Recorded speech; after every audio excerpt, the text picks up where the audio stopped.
Welcome to the Sincerely God podcast. I'm Sarah, and I believe that God is speaking to all of us all the time and in many different ways.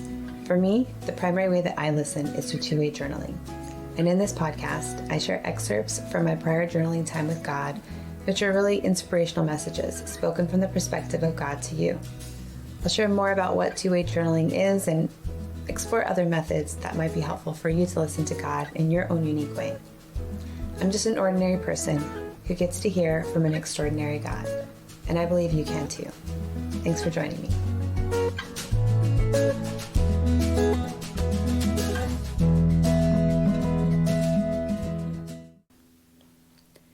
My desire is for you, my child. I desire you to be free, to live freely with me and for me and through me. I am in you, my child. I am as close as your heart and your bones. Receive any provision from within. I have given you everything you need for this day. Look and see. See all I have prepared. See the love and joy this day holds. In your heart are the storehouses of love and joy. Give freely from your heart because I am continuously supplying. Your storehouses will never run out because you are connected to me. You are connected to me, my child. Everywhere you go, everything you do, I am in you and you are in me. We are one, and I am teaching you how to live as one with me. Live freely, my child. Do not hold back. Do not let the weight and worries of this world keep you from living fully for me. Follow your heart's desire. Your heart desires my ways. You know the way in which you should go. Just listen to my voice within you. What does your heart tell you? We are connected. Your heart is where I am most connected to you, where I am most clearly speaking and felt by you. Tune in to your heart and all it has to say. You often know the truth in your heart long before your mind understands. Start trusting this intuitive knowing. Tune in and recognize when your heart is telling you when something is off or not good for you. I have given you this heart feeling, this intuitive sense. Tune in, receive. I have much planned for this day. I desire you to have ears and eyes wide open. Hear my voice speaking to you throughout this day. See all I have planned and prepared. Be who you are and who I created you to be. Be still with me throughout this day. I am as close as your heart, my child. I am as close as your heart. Yes, I am as close as a breath. Find me in the stillness and quiet of your day. Make time for stillness so you may hear me more clearly. I am always speaking to you. Be still with me, my child. Meet with me early and often.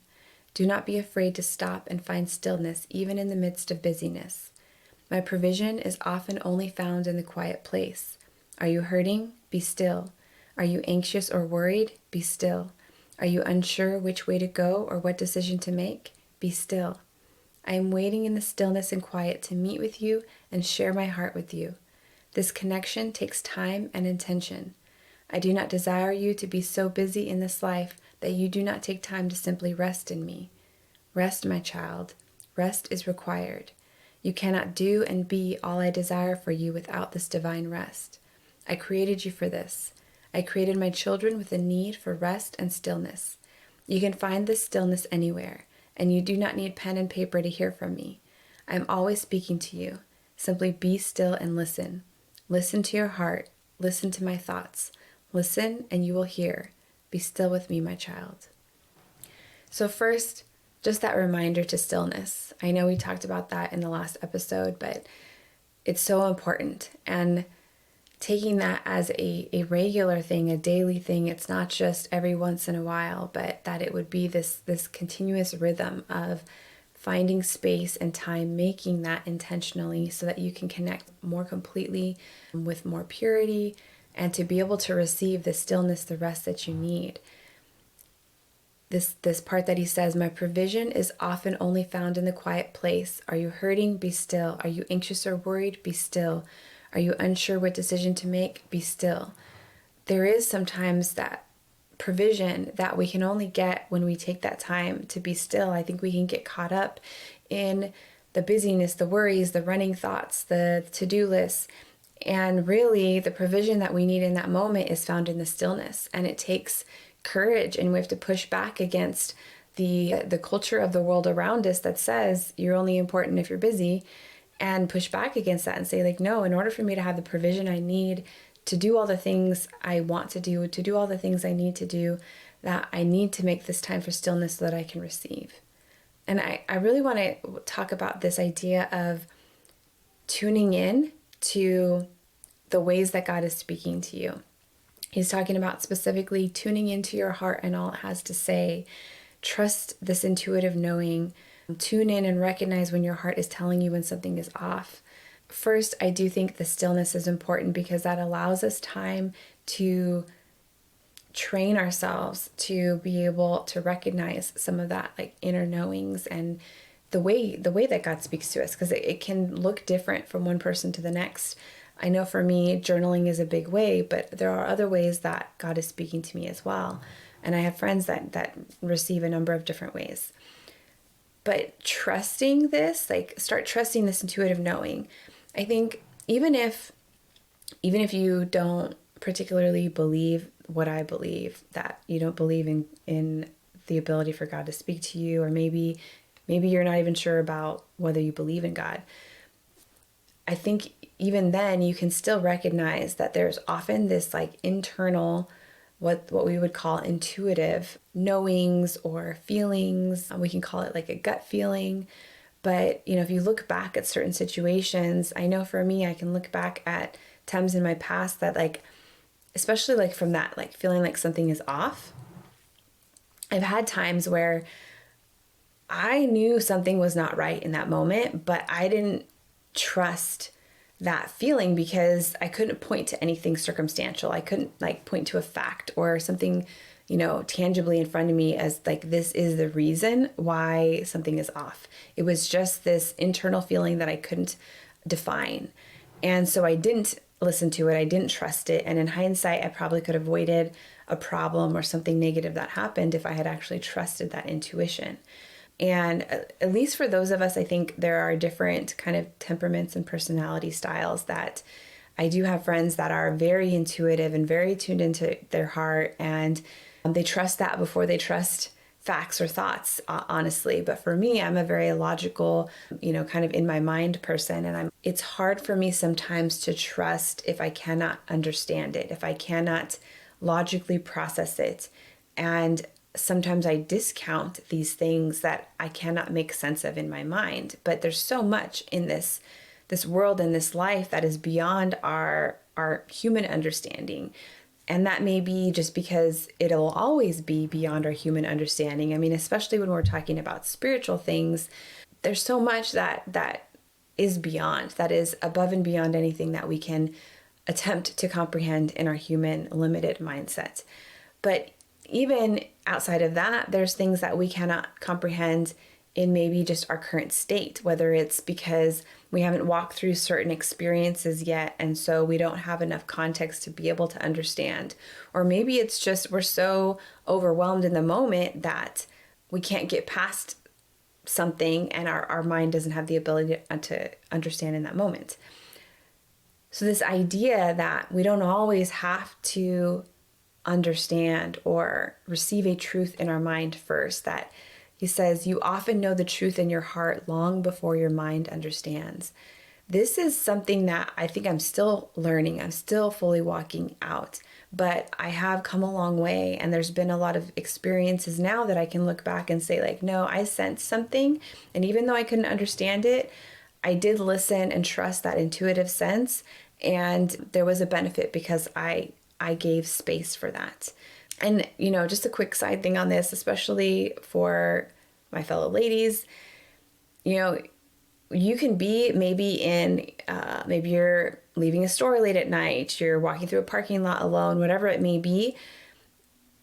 Trust when you get a feeling that something is off, that is something is not right. And even if you can't point to anything tangible, and even if you, feel like you're going to be awkward to, like, walk back in the store or whatever, trust that intuitive feeling, because there's something there that maybe you can't comprehend with your mind, but trust it, and don't be afraid to look, silly or whatever for something, because often that intuitive sense is a protective thing, and it can keep you from harm. So I just trust it, don't discount it, But for everybody, even not in the negative sense, I think, it's not just like when you feel something is off. Sometimes that intuitive knowing can lead you to an opportunity that you wouldn't have taken if you only relied on the facts in front of you or your logical processing of something.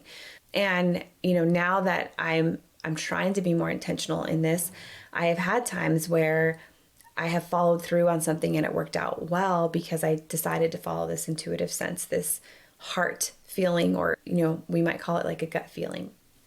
And that's something that I think you can learn, you can lean into, you can kind of grow, mature, train yourself in it in a way.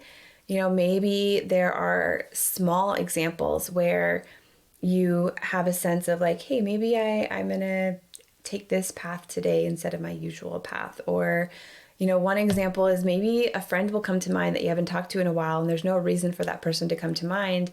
Follow that. Maybe give them a call, send them a text. I just would encourage you to start trying little steps. There's so many decisions we make in a day that don't have a huge impact, as to what the ultimate decision is. So you can take a risk, and baby step those risks to say like, okay, well, it's not going to be the end of the world if I make a wrong choice in this. I'm going to actually tune in instead of just following what makes the logical, factual most sense. I'm going to tune in and see, okay, what do I feel like in my heart? Is there an internal intuitive sense of something that I can't really define, but it's drawing me to this particular path, to this particular decision? Go with it and see what happens. Because I think the more that you do that, you may find that, number one, it's going to help hone your ability to tune into that sense, to recognize when it is an intuition and not just, indigestion, but recognizing that in yourself. And I think we all have different ways that maybe that we tune into that God communicates to us in that way, that we have this intuitive sense. And so the more that you walk it out, you'll get that kind of proof, evidence, but it will also, I think, build your confidence in it, build your faith in it, in that as you start following that intuition, that heart feeling, and things go well, then that gives you confidence to maybe try the next step, maybe slightly higher risk. That's certainly how I feel like I've done in my life, is the more steps of faith that I take that maybe are small to begin with, they grow me and build my faith to be able to try for the next thing and the next thing that's bigger and bigger, to the point where I have followed this heart feeling to make some pretty significant steps that, from an outside perspective, or frankly my own perspective 5 years ago, I would have said, you're crazy, what are you doing? Because my mind still can't comprehend why I would choose one thing or another, but instead I'm following this heart sense. And yes, I'm definitely following what I feel like God is speaking to me in my primary language of listening, which is through journaling, but I have those moment to moment feelings as well, and I'm learning how to tune into them. So I really encourage you to start listening. And for those, I'm mostly speaking to my fellow, logical, mind focused people that don't naturally do well with this heart intuitive sense. But those of you who do kind of always operate in that intuitive place, in that heart feeling place, I encourage you to maybe start having some conversations with your more logical, mind focused friends, and maybe share with them some of what you sense and what you experience in a day-to-day, because how you describe it may help them recognize ways that they've actually been getting these heart feelings, but they just didn't know what they were, and they didn't know to give them time and attention. So those are just some things that I would encourage, just based on my own experience and what's coming up in this word. The other thing I really want to talk about is this idea of how we are connected to God. One of the things he says is, in your heart are the storehouses of love and joy. Give freely from your heart, because I am continuously supplying. Your storehouses will never run out, because you are connected to me. And that your heart is where I am most connected to you, where I'm most clearly speaking and felt by you. And I am as close as your heart. I'm as close as a breath. This idea that God is connected to us, and the closest or purest way, I guess you could say, the most common way that he's connected is through our heart. And that as we are connected to God, that we have this continuous flow, this continuous supply of love and joy, and we can give out of this supply because those storehouses will never run dry as long as we are connected to God. Number one, for ourselves. Love and joy for ourselves, grace for ourselves, hope and comfort and all the things that we need for ourselves, because this life is hard and we walk through things all the time that we need it just to get through the day. We need a continuous storehouse. So can we just tune in and connect and be still enough to be able to receive from that storehouse that is actually flowing in us and through us, but also to be able to give to others. He says, give freely from your heart because I am continuously supplying. We can give beyond our means when we are continuously being filled from God, because God is love. And so there is no end to that love and that supply of love in all the forms that it comes out, right? Through joy, through grace. And so if we are continuously being filled, then we have an ability to give above and beyond to others. And I'm not saying like put yourself in a situation where you're constantly being taken advantage of, but I'm saying you can have more grace with the people around you, whether that's the stranger or your spouse or your coworker, if you are connected, if you are actually receiving for yourself first, that allows you to give beyond. And I know I have experienced this myself, that as I have gone through my own process of growing and healing and just spending time in quiet, in stillness with God, and allowing His words to speak into me and to transform my own thoughts of myself, and to be able to receive love in new ways and new levels from God, that has given me an ability to give and be in spaces with other people that I normally wouldn't have been able to. That I can have more grace, I can have more patience even, which patience is not something that I'm the best at, but I can have more love for others because I have received that love for myself. And so I just encourage you to look within, that if we can find that source of love and joy inside of ourselves, which I believe is in that connection to God, to love itself, then that transforms the way we see life, that transforms the way we do life, the way we relate to others. It allows us to be more vulnerable, it allows us to connect more deeply, and it allows us to let this flow of love and joy through us and to the people around us. And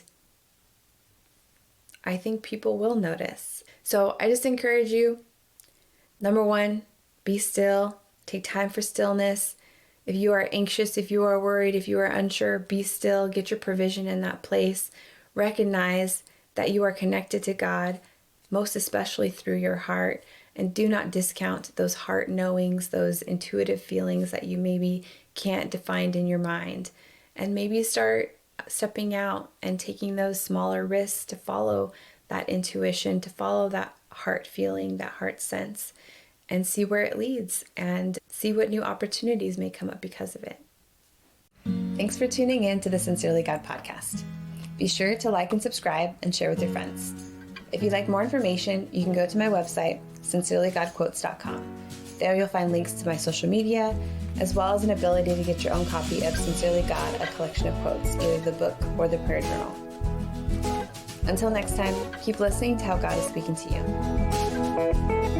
It's all inside you, waiting to be lived. Write it down.